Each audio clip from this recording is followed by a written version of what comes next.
안녕하세요. 저는 서울에서 반찬 가게를 운영하면서 살고 있는 42세 여성입니다.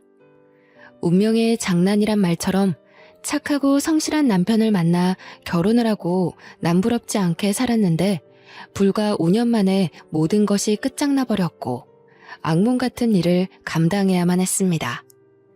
그때부터 제 인생은 나락으로 떨어져서 가시밭길을 헤치고 모진 고생을 하면서 살아야 했죠. 그 당시만 해도 깜깜한 터널 속에 들어선 것처럼 어둠밖에 보이지 않았습니다. 제 인생은 여기서 끝이 났고 더 이상 희망이 없다는 생각이 들어서 자포자기 상태에 빠졌는데 누군가의 도움으로 새로운 인생을 살게 되는 기적 같은 일을 겪게 되었는데요.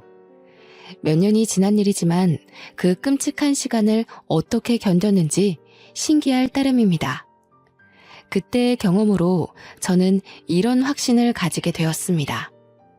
인생이란 고진감래처럼 모진 고생도 언젠가는 끝이 나고 행복도 어느새 찾아오는 법이죠. 하루하루 사는 게 힘들고 지친다고 생각하는 여러분들에게 제가 어떻게 죽을 고비를 넘기고 구사일생으로 살아났는지 믿기지 않는 영화 같은 경험을 들려드리기 위해 글을 올립니다. 저희 부모님은 트럭을 몰고 다니면서 채소 파는 일을 하셨습니다. 새벽에 농산물 시장으로 나가서 각종 야채를 받아서 거래를 하는 식당에 대주셨고 오후에는 아파트나 주택가를 돌면서 주부들을 상대로 장사를 하셨어요. 부모님이 워낙 부지런하고 남을 속이는 법이 없으셨습니다.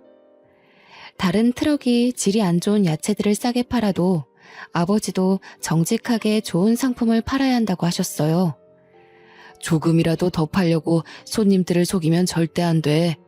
당장은 돈 벌지 몰라도 나중에는 그것 때문에 반드시 망하게 된다.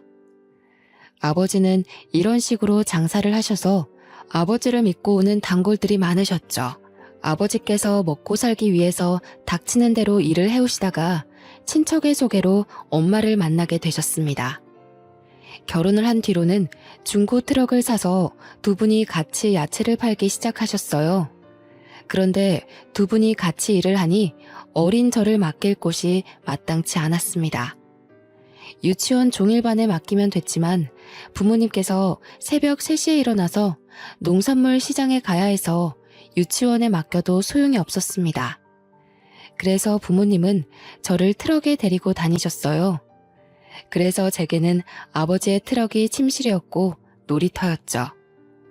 부모님께서 식당에 납품을 하러 갈 때면 식당 아주머니들의 예쁨을 받곤 했어요.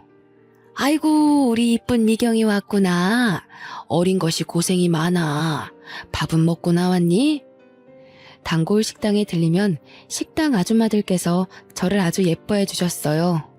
제게 요구르트나 귤 같은 걸 챙겨주시면서 기특하게 바라봐 주셨죠. 그 중에서도 7년째 단골인 부부가 같이 식당을 운영하는 곳이 있었습니다. 그 식당 주인을 만나게 된 계기도 참 특별했죠. 부모님이 채소를 팔아보려고 식당마다 찾아다니면서 고정적으로 거래해보자고 부탁할 때였습니다.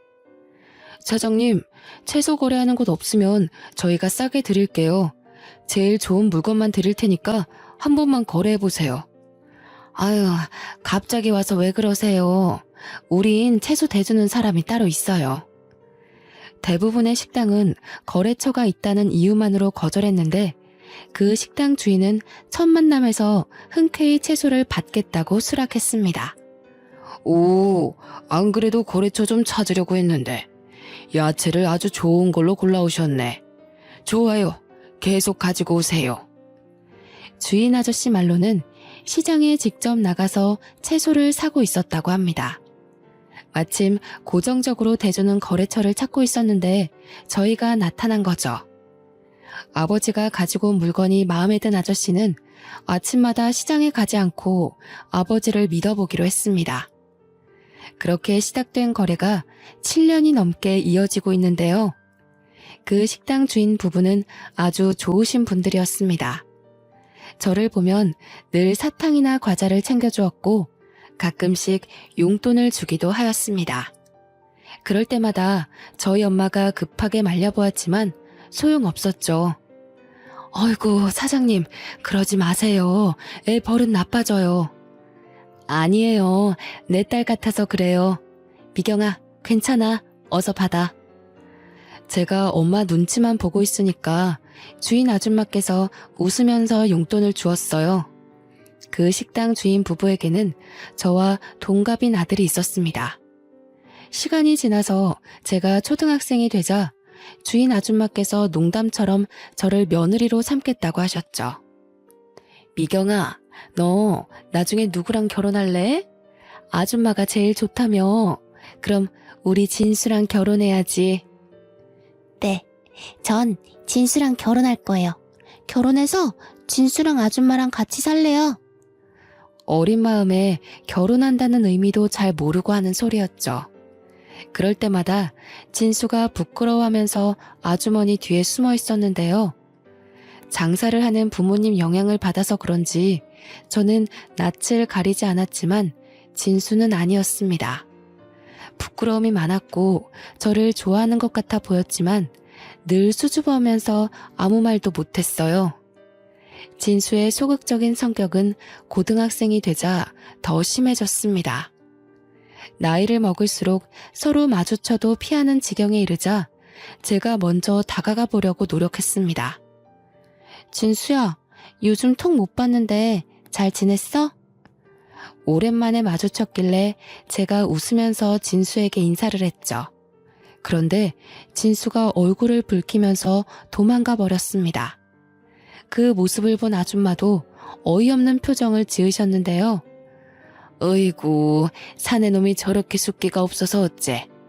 진수야, 오랜만에 네 여자친구 왔는데 왜 그러냐? 같이 밥이라도 함께 하자고 해야지. 주인 아줌마는 농담 반 진담 반으로 저를 며느리로 점 찍어두고 있었습니다.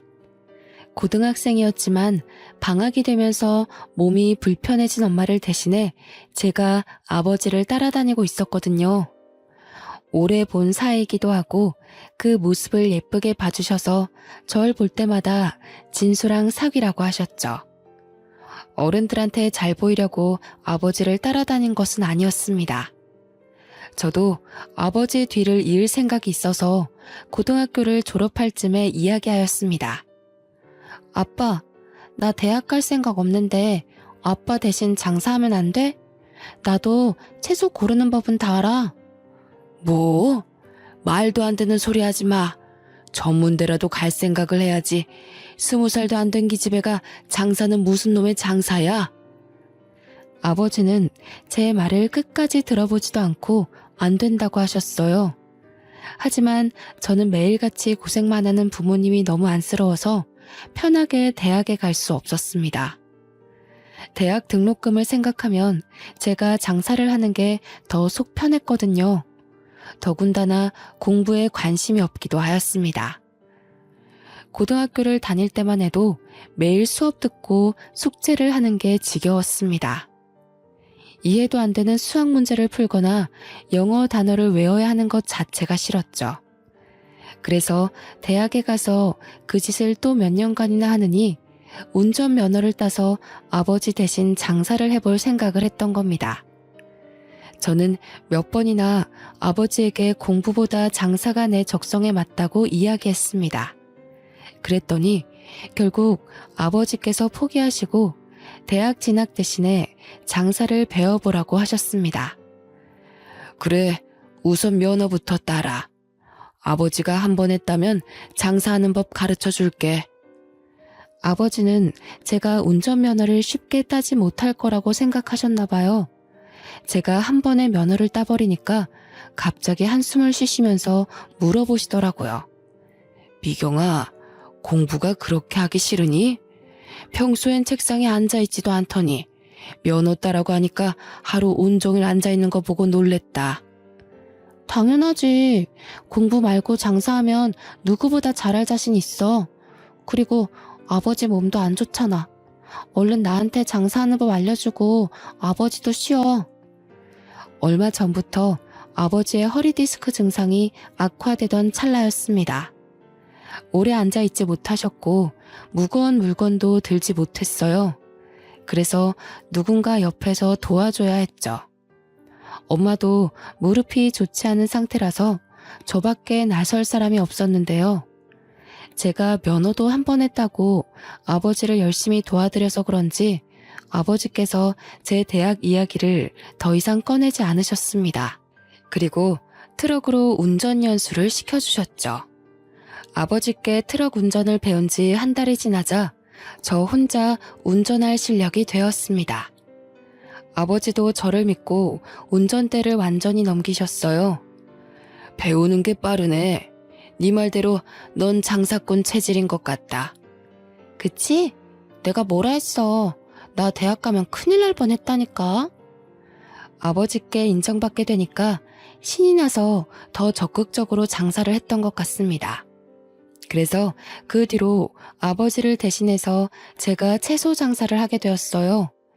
단골 식당 주인들은 모두 저를 알고 있어서 장사는 매우 수월했죠. 대부분 아주 기특하다고 칭찬을 해주셨지만 주택가를 돌다가 처음 채소를 사러 온 아주머니들은 새파랗게 어린 제가 혼자서 장사를 하는 걸 보고 놀라셨어요. 어머, 사장님이 젊으시네. 아니, 사장님이 따로 계신 건가? 아니요, 제가 주인이에요. 아버지랑 하다가 물려받았어요. 세상에, 어린 나이에 참 대단하네. 제가 어리기도 하고 여자라서 그런지 주목을 많이 받았죠. 아주머니들도 어린 여자 사장님이라 오랫동안 기억하고 있는 눈치셨어요. 오랜만에 들린 동네가 있었는데 야채가 싱싱해서 기다리고 있었다고 하더라고요. 제가 그렇게 장사꾼으로 자리 잡아가는 사이에 진수는 대학교를 졸업하고 직장에 취직하게 되었어요. 어느 날 진수의 식당에 찾아갔더니 주인 아주머니께서 저를 부르시더라고요. 미경아, 잠깐만 앉아라. 내가 할 말이 있다. 주인 아주머니의 표정이 심상치 않아서 들고 온 야채 상자를 내리고 바로 식탁에 앉았습니다. 제가 실수를 한 걸까 싶었는데 아주머니께서 아주 뜻밖의 말을 꺼내셨어요. 미경이 너도 이제 25살이지? 네, 맞아요. 사귀는 남자는 있니? 아니요, 장사하느라 남자 만날 시간도 없죠. 그런데 그건 왜 물어보세요? 그럼 우리 진수랑 영화 보고 밥 좀 먹고 와라. 네? 갑자기요? 영화랑 밥은 왜? 아니, 진수 이 녀석이 너 좋아하는 것 같은데 끝까지 아니라는 거 있지? 그러면서 너 언제 오냐고 물어보고 어디서 장사하냐고 물어보는데 지겹다 지겨워. 진수가 그랬다고요? 저만 보면 피하는 것 같았는데 설마요. 에이, 내가 용돈 줄 테니까 네가 영화 보러 가자고 해봐라. 진수 그 녀석 좋다고 해볼래 할 거다. 남들이 보면 당혹스럽고 이상한 상황일 수도 있었지만 저는 이번에 진지하게 만나볼까 하는 생각도 들었습니다. 오래전부터 진수에게 호감이 있었고 어릴 때만 해도 진수랑 자주 돌아다녔거든요. 근데 나이를 먹어갈수록 진수는 절 불편하게 생각하는 것 같아서 거리를 두고 있었습니다. 이제 생각해보니 진수도 절 좋아하게 돼서 쭈뼛거렸던 것 같네요. 그래서 저는 남편과 약속을 잡아서 영화를 보았고 본격적으로 연애를 시작하게 되었습니다.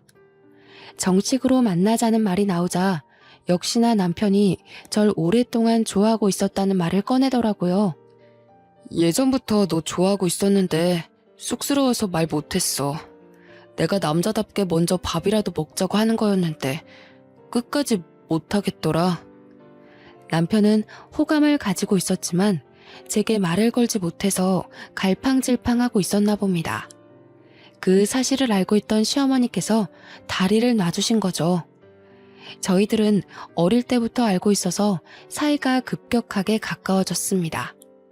사귄 지 1년 만에 결혼 이야기가 나왔죠. 상견례 자리부터 결혼식 당일 신혼생활까지 더할 나위 없이 행복했습니다. 20년 넘게 알고 지내서 친부모나 다름이 없는 시부모님과 같이 사니 시댁살이가 아니라 제 친정에 남편이 들어와서 처가살이 하는 것 같더라고요. 제가 집안일이라도 하려고 하면 시어머니가 다가와 말린 적도 있었습니다. 아유, 방금 장사하고 들어온 애가 무슨 설거지야. 넌 가서 좀 쉬고 있어라. 설거지는 내가 하마.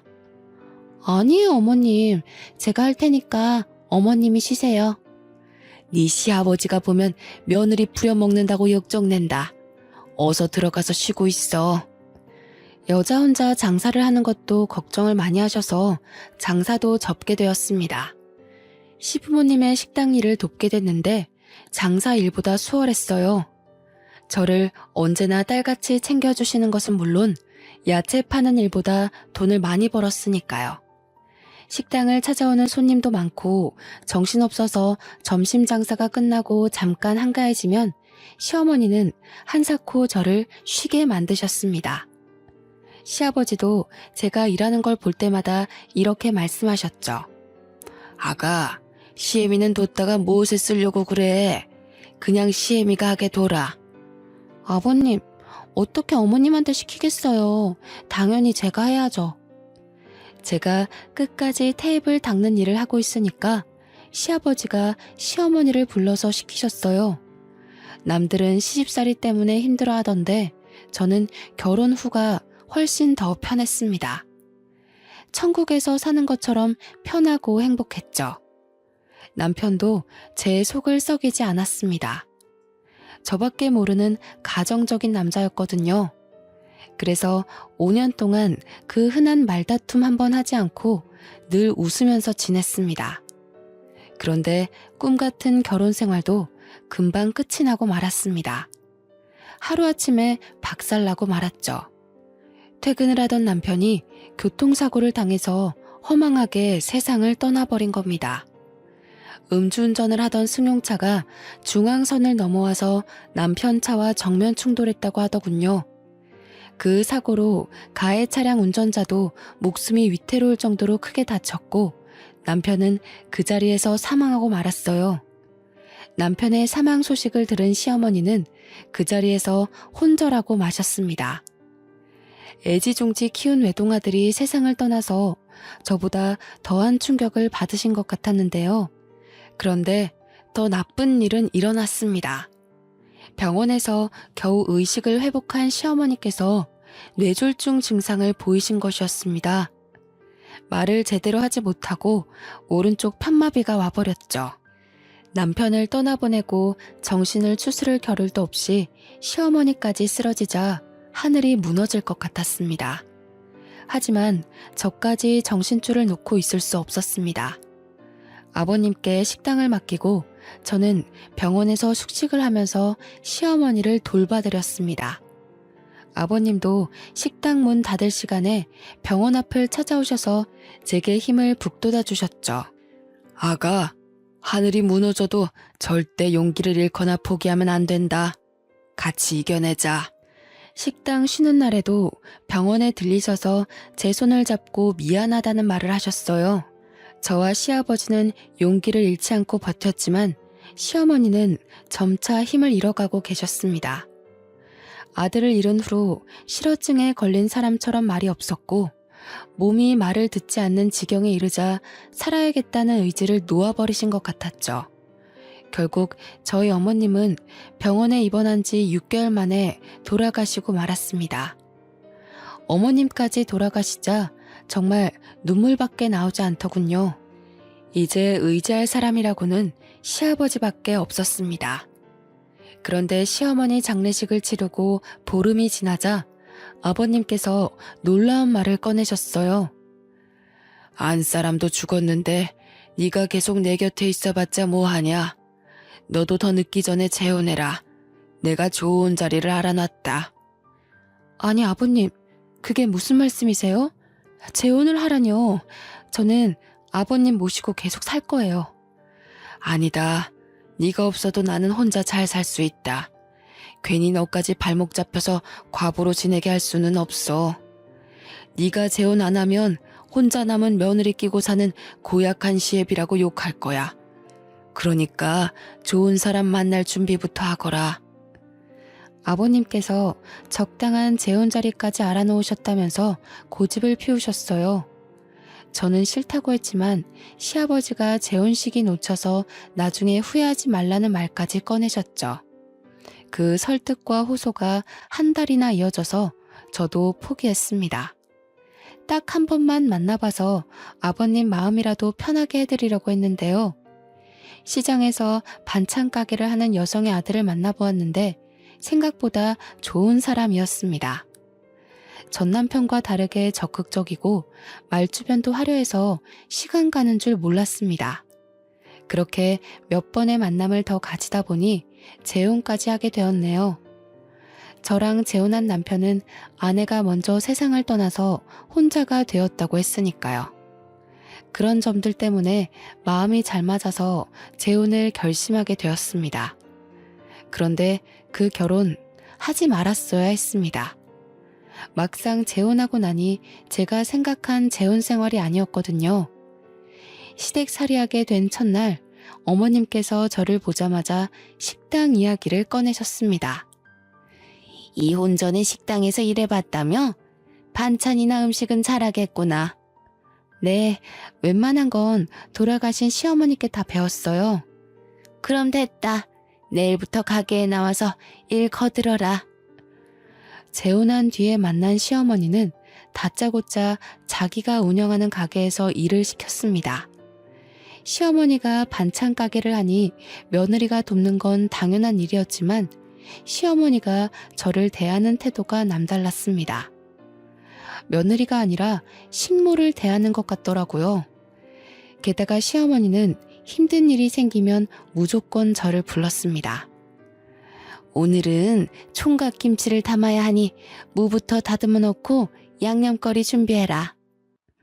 시어머니가 운영하는 반찬 가게는 규모가 상당히 컸습니다. 장사도 잘 되는 편이라서 매일같이 김치를 담아야 했고 여러 가지 반찬거리를 준비하느라 채소를 다듬어야 했어요. 힘이 들어서 잠깐 쉬기라도 하면 시어머니는 금세 다른 일거리를 가져오셨습니다. 아니, 지금 퍼즐로 앉아서 뭐 하는 거야? 손님들 오기 전에 반찬들 담아서 포장해 놓으라고. 할 일이 많은데 너만 지금 쉬고 있어? 시어머니는 제가 잠깐이라도 쉬는 꼴을 보지 못했습니다. 매일 채소를 다듬고 만지느라 손에 독이 올라서 부르트고 물기 때문에 습진을 달고 살아야 했어요. 무거운 배추며 무다발을 옮기느라 허리와 무릎에 골병이 들 지경이었습니다. 어떤 날은 종일 쪼그리고 앉아서 일을 하다 일어서는데 하늘이 노랗게 보이면서 현기증이 일어나서 쓰러질 뻔했죠. 병원에 가봤더니 빈혈이 아주 심하다고 했습니다. 너무 과로하시는 것 같아요. 적당히 쉬어줘야 몸이 버팁니다. 며칠 동안 푹 쉬셔야 할 컨디션이에요. 지금 쉬면 안 돼요. 가게가 한참 바쁠 때라. 이 몸 상태로 일을 하시겠다고요? 의사는 걱정을 했지만 쉴 형편이 되지 않았습니다. 제가 몸이 좋지 않다고 말해보았지만 시어머니께서 갑자기 일하시는 아주머니들을 전부 다 내보내는 거 있죠? 아주머니들이 갑자기 그만두게 되었다며 저한테 작별 인사를 하는데 눈앞이 아찔해지고 말았습니다. 그래서 아주머니에게 인사할 겨를도 없이 곧장 어머님께가 하소연했는데요. 어머니, 아주머니들 전부 다 내보내면 일은 누가 해요? 그러자 시어머니께서 어이없는 표정으로 저를 내려다보시더군요. 누가 하기는 누가 해? 네가 해야지. 멀쩡한 일꾼 놔두고 왜 돈 아깝게 사람을 쓰니? 안 그래도 자르려고 했는데 네가 하도 엄살 피우길래 며칠 더 데리고 있었던 거다. 그 말을 듣는 순간 정말 기가 막혀서 예의 차릴 생각도 들지 않았습니다. 그래서 평소랑 다르게 버럭 소리를 지르고 말았죠. 어머님, 정말 너무하세요. 가게 시작한 후로 빈혈도 심해지고 허리도 안 좋아서 쉬어야 한다고 했잖아요. 그런데 갑자기 이러시는 게 어디 있어요? 원래 의사들 말은 믿을 게 못 된다. 돈이나 벌려고 멀쩡한 사람 환자로 만드는 것들이야. 딱 봐도 아파 보이지도 않더만. 왜 엄살이야? 잔말 말고 어서 시킨 일이나 해. 시어머니는 제가 아프고 힘들어서 죽을 것 같다고 해도 꾀병 부리지 말라고 하셨습니다. 그래서 혼자서 산더미처럼 쌓인 야채를 다듬고 양념을 해서 장사 준비를 해야 했죠. 아침 일찍 가게 문을 열고 채소를 다듬을 때마다 눈물이 저절로 쏟아졌고 시아버지 생각이 절로 들었습니다. 결국 참지 못하고 시아버지께 전화드린 적도 있었는데요. 얘야, 많이 힘들지? 그래, 얼마나 고생이 많겠니? 그렇지만 여자들 시집살이가 원래 그런 거야. 참고 견디거라. 그리고 이제부터 나한테 전화하지 말거라. 내가 네 치납이면 어찌해주겠는데 나도 남의 집 사정 끼어들 수도 없다. 기댈 곳이 시아버지뿐이라서 연락한 건데 이렇게 차갑게 나오시다뇨. 제가 자주 연락드려서 그런 거냐고 조금만 전화하겠다고 사정해도 아버님은 차가우셨습니다. 그리고 며칠 뒤에 다시 전화를 해봤지만 없는 번호라는 안내 멘트가 나오더군요. 아버님께서 아예 전화번호도 바꾸고 저와 연락을 끊어버린 겁니다.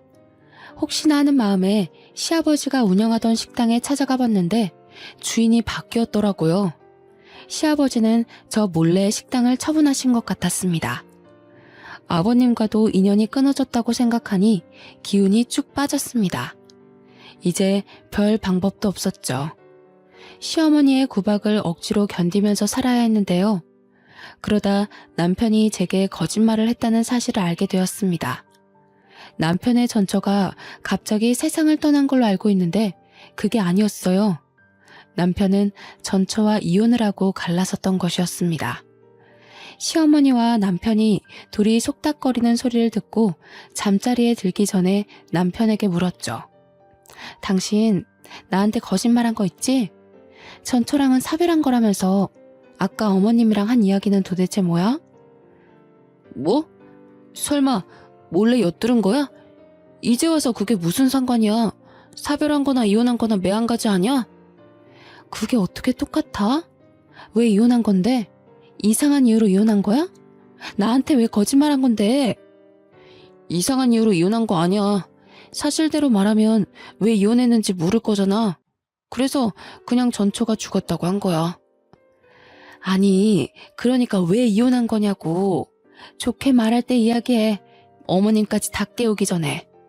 제가 끝까지 물고 늘어지니까 남편이 전처가 바람이 나서 갈라선 거라고 이야기했어요. 그런데 재혼을 할 때 그런 사정을 구구절절 설명하기 귀찮아서 거짓말한 거라고 하더군요. 하지만 남편의 거짓말은 여기서 끝난 게 아니었습니다.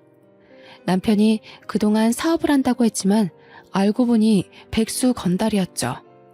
제게 주는 생활비도 날마다 시어머니를 통해서 돈을 타오던 것이었습니다. 남편이 평소처럼 출근한다고 해놓고 나갔는데 핸드폰을 놔두고 갔길래 급히 남편을 따라간 적이 있었습니다. 그런데 남편이 PC방에 들어가더니 안 나오더라고요. 혹시나 해서 따라갔더니 남편이 컴퓨터 게임을 하고 있었습니다. PC방 알바생한테 남편에 대해 물으니 단골 손님이라고 하더군요. 딱 봐도 일하러 간다고 해놓고 매일 여기로 온 것 같아 저도 참다 못해 폭발하고 말았습니다. 당신 여기서 지금 뭐 하고 있는 거야? 설마 매일 여기 와서 게임하다가 온 건 아니지? 내가 무슨 거짓말을 했다고 그래. 지금도 사업 준비 중이야. 여기는 어쩌다 한번 온 거라고. 그럼 나한테 말을 해야지. 당신 이혼도 그렇고 도대체 왜 날 속이는 거야? 백수면 백수라고 솔직하게 말해야지. 왜 사업가 행세를 했냔 말이야. 엄마한테 돈 조금씩 받아서 투자하고 있었어. 아무것도 모르면서 따지고 들지 마. 지금 그게 중요해? 날 몇 번이나 속인 거냐고 따지는 거잖아. 당신 이거 말고 속인 거 있어? 좋게 말할 때 다 불어. 아이고 그래. 나 백수라고 다 떠들고 다녀라. 동네 사람들 다 알겠다. 나 백수라고 소문내서 속이 시원하냐? 조금만 기다려봐. 곧 준비하고 있는 사업 대박나면 너 같은 것도 얄짤 없으니까. 남편이 저한테 삿대질을 하면서 오히려 큰 소리를 치길래 저도 목소리를 높였죠. 결국 알바생에게 쫓겨나고 집으로 돌아왔지만 남편은 나아지지 않았습니다. 1년이 지나도록 남편이 준비한다는 사업은 시작도 하지 못했는데요. 하지만 저는 매일 뼈 빠지게 고생하느라 날이 갈수록 삐쩍 말라가고 있었습니다. 제가 녹초가 되도록 몇 사람 몫의 일을 해낸 덕분에 시어머니는 시장을 벗어나서 건물의 1층에 반찬 가게를 열게 됐네요. 그러던 와중 단골 손님까지 생겨서 단체 주문을 받게 되었습니다. 저희 가게의 단골 손님 중에 부잣집 사모님들이 몇 분 계셨는데 김장철이 되자 사모님들이 단체로 자기들 김장을 시어머니에게 부탁한 겁니다. 무려 70포기의 김장을 해달라는 것이었죠. 시어머니는 그 주문을 기다렸다는 듯이 덥석 받아버렸습니다. 저는 당연히 아줌마들 몇 명을 동원해서 김장할 줄 알았는데 그게 아니었습니다. 갑자기 아무도 없는 가게에 저를 부르더니 김장 이야기를 꺼내더라고요. 김장 70포기 해달라고 주문이 들어왔거든. 내일 아침에 트럭 한 대가 올 거다. 배추랑 무 싣고 오는 트럭이니까 그 트럭 오자마자 바로 시작하거라. 어머님, 설마 그 많은 김장을 저 혼자 하라는 건 아니죠? 설마 하는 마음에 물어보았지만 제 불길한 예감은 맞았습니다. 시어머니는 아주 당연하다는 듯이 고개를 끄덕이고 있더군요. 김장 70포기 정도는 너 혼자 충분하잖아. 당연하게 사람 불러달라고 하고 있니? 전 어이가 없어서 입이 다물어지지 않았죠. 그 일을 혼자 하다가는 죽을 수도 있겠다는 생각이 들어서 얼른 정신을 차리고 소리쳤습니다. 어머님, 제가 일하는 기계도 아니고 그 많은 김장을 어떻게 혼자 해요? 전 못해요. 아니, 인연이 어디서 눈을 부라리고 대들어? 너 혼이 나야 정신을 차릴 거냐? 어머님께서 앙칼진 목소리로 고함을 지르더니 갑자기 제 뺨을 때렸습니다. 그 뺨을 맞는 순간 제 정신도 번쩍 들었죠. 왜? 이제 정신이 좀 드냐? 어느 집안 며느리가 시어머니한테 대들어? 한 번만 더 대들었다간 다리를 분질러 버릴 거야. 기가 막히고 분했지만 충격을 너무 심하게 받아서 눈물조차 나오지 않았습니다. 마음 같아서는 당장 짐 싸들고 친정으로 가고 싶었지만 그럴 수도 없었죠. 부모님 두 분 다 건강이 좋지 못해서 병원에 계셨기 때문입니다. 아무리 힘들어도 몸이 아픈 부모님께 상처를 주고 싶지 않았습니다. 그래서 몰래 눈물을 흘리며 잠도 자지 못하고 밤을 지새웠는데요. 다음 날이 되자 김장거리를 실은 트럭이 왔습니다. 날씨는 거의 한겨울처럼 매서운 바람이 불었죠. 저는 꽁꽁 언 손을 입김으로 불어가면서 배추를 다듬기 시작했습니다. 그런데 아무리 해도 끝이 보이지 않더군요. 이를 악물고 부지런히 손을 눌려봐도 배추가 줄어들지 않았습니다. 몸은 점점 아파오고 손이 얼어붙어서 감각이 점점 없어지고 있었습니다. 그러다가 무거운 양동이를 들어 올렸는데요. 그 순간 눈앞이 캄캄해지면서 의식을 잃고 말았습니다. 겨우 정신을 차리고 눈을 떠보니 병실에 누워있더라고요. 제 옆에는 낯익은 분이 앉아 계셨습니다. 온화하면서 따뜻한 눈빛으로 쳐다보길래 순간 누군가 싶었죠. 멍하니 그 얼굴을 바라보고 있는데 순간 시아버지라는 생각이 들었습니다. 아버님. 아가, 이제 정신이 드냐? 3년 동안 연락이 끊어져서 무척이나 반가웠어요. 그땐 저를 차갑게 내친 것은 기억도 나지 않고 말도 없이 사라진 것도 떠오르지 않았습니다. 그저 아버님을 만났다는 생각만으로 기운이 나서 시아버지의 손을 꾹 잡았는데요. 제가 왜 이제야 나타났냐고 눈물을 흘리자 시아버지께서 우연히 반찬 가게를 들렀다가 의식을 잃고 쓰러져 있던 저를 발견하고 병원으로 옮겼다고 이야기해 주었습니다. 그래서 저도 모르게 그동안 당했던 일들을 다 이야기해버렸습니다. 아버님께서 제 이야기를 듣고 가만히 고개를 숙이고 있더니 몇 번이나 한숨을 내쉬더군요. 정말 막대 먹은 사람이구나. 며느리한테 이런 짓을 하다니. 난 그것도 모르고 이제 남남이라고 내쳤으니 말이다. 널 볼 면목이 없다. 시아버지는 제가 어떤 취급을 받으면서 지내는지 나중에 알게 되었다고 하셨어요. 재혼해서 잘 살 거라고 생각했는데 단순한 시집살이를 넘어서서 못된 시어머니와 백수건달인 남편을 만났다는 사실을 알고 급하게 저를 찾아오신 거였죠. 정말 미안하다. 믿을 만한 사람이라서 너한테 소개시켜 준 건데 이렇게 될 줄 몰랐다. 멀쩡히 잘 사는 애를 괜히 재혼시켰다. 내가 잘못했어. 아버님께서 눈물을 흘리시길래 저도 같이 눈물을 흘렸습니다. 그날 하루 온종일 울었던 것 같네요. 시어머니는 다음 날이 돼서야 병원에 오셨습니다. 그리고 제게 김장 걱정부터 꺼내는 거 있죠? 아니, 세상에 김장하다 말고 퍼질러 누워있으면 어쩌자는 거야? 보니까 멀쩡하네. 당장 일어나서 김장하러 가. 그때 잠깐 병실 밖에 나갔다 들어온 시아버지께서 시어머니를 보셨습니다. 저를 다그치는 모습을 보고 대뜸 소리를 치기 시작했죠. 김 여사, 지금 뭐 하는 거야? 당신 때문에 일하다 혼절한 애한테 무슨 말 같지도 않은 소리를 하고 있어. 깜짝 놀란 시어머니는 시아버지를 보더니 바로 고개를 숙였습니다. 아이고, 건물주님이 여길 어떻게 오셨어요? 건물주라니. 시어머니가 아버님께 쩔쩔매는 걸 보고 깜짝 놀라고 말았습니다. 시어머니가 하는 말을 들어보니 아버님께서 저희 반찬 가게가 새 들어가 있는 건물 주인인 것 같더군요. 당신 그렇게 안 봤는데 인간이 아니구만. 당장 내 건물에서 나가.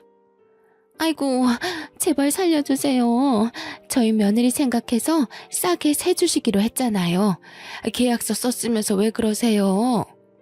시아버지의 불호령에 시어머니가 사색이 돼서 싹싹 빌었습니다. 시어머니가 유독 아버님께 약한 이유가 있었습니다. 아버님께서 월세만 싸게 해주신 것이 아니라 시어머니에게 돈까지 빌려줬더라고요. 아버님이 5천만 원짜리 보증금을 대신 내줬는데 시어머니는 몰래 저를 못 살게 굴었던 거죠.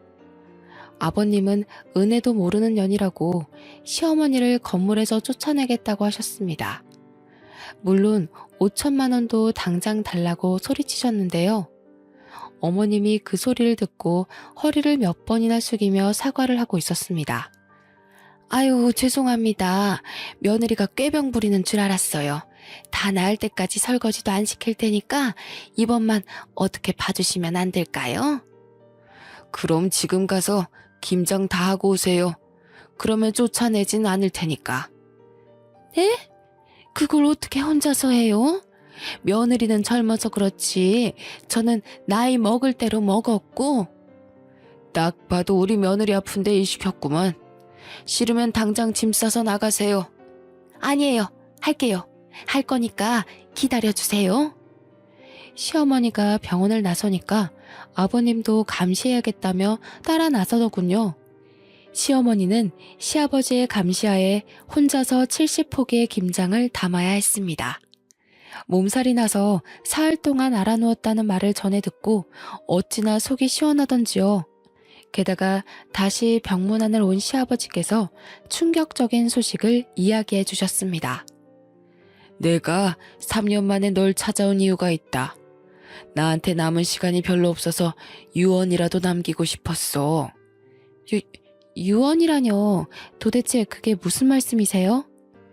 한 달 전에 시한부 판정을 받았다. 몇 개월 안에 죽을 거라고 하니까 너밖에 생각나지 않더라. 네가 힘들게 살고 있다는 사실도 늘 마음에 걸렸는데 잘된 일이지.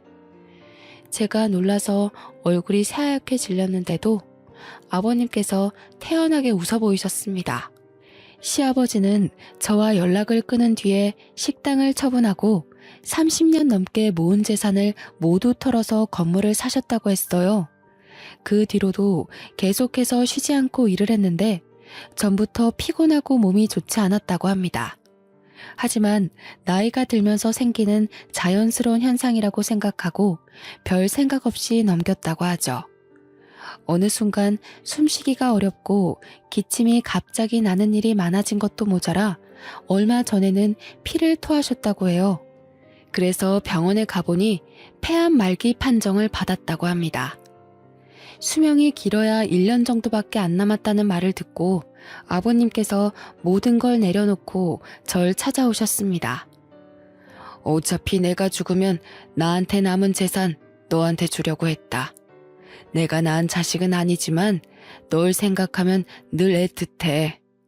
친딸처럼 내 곁에 두고 오순도순 지내는 거였는데 왜 결혼을 시켰을까 후회만 가득하구나. 아가, 진심으로 미안하다. 아버님이 저를 이렇게까지 특별하게 생각할 줄은 몰랐습니다. 게다가 아버님께서 충격적인 소식을 한 가지 더 알려주셨습니다. 바로 남편이 저 몰래 내연녀를 만나고 있다는 사실이었죠. 사업을 준비한다는 건 새빨간 거짓말이었고 시어머니께 탄 돈으로 내연녀와 동거를 하고 있었던 것입니다. 시어머니도 그런 사실을 알고 있었지만 저를 며느리가 아니라 그냥 막 부려먹는 식모 정도로 생각하고 있어서 아까우셨나 봅니다. 행여나 이혼해서 노예 하나 사라질까봐 입 다물고 있었던 거죠.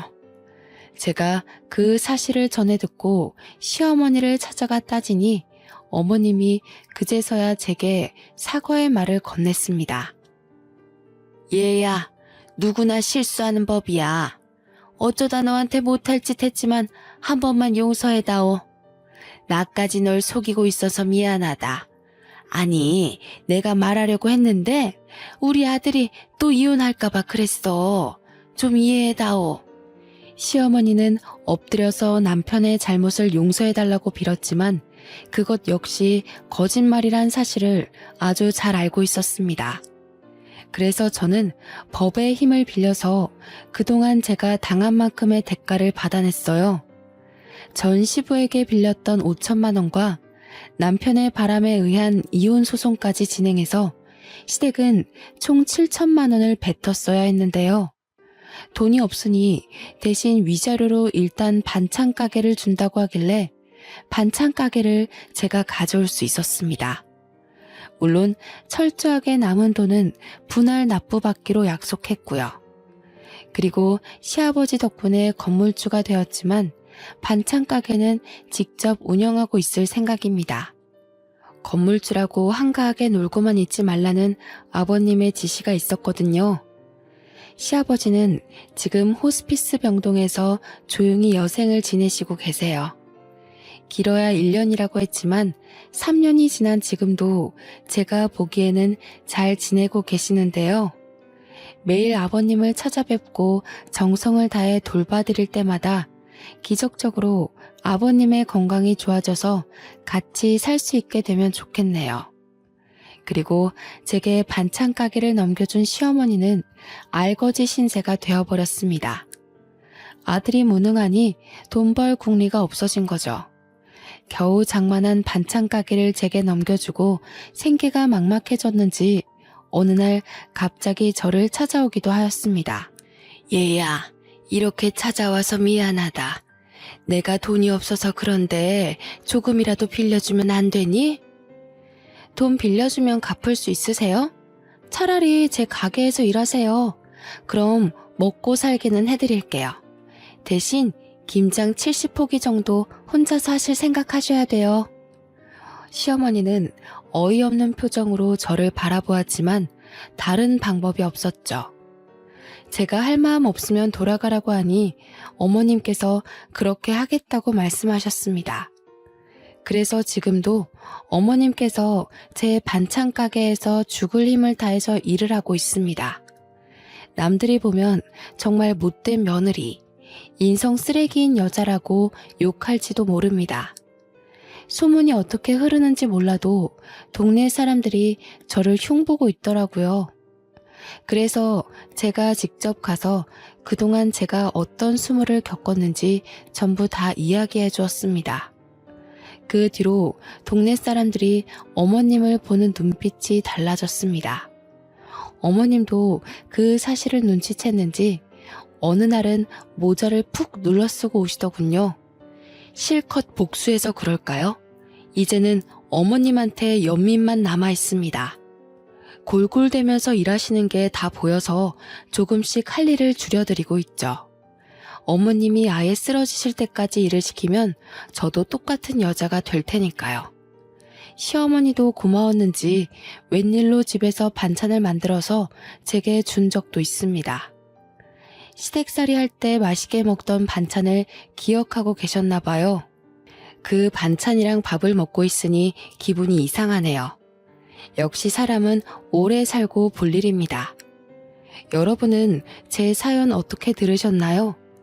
저보다 더 힘들게 사신 분들도 계실 테지만 아픔을 견뎌낸 이야기를 공유하고 싶어서 이렇게 사연 글을 보내봅니다. 여러분들은 부디 이런 아픔 없이 무던한 인생을 보내시길 바랍니다. 감사합니다.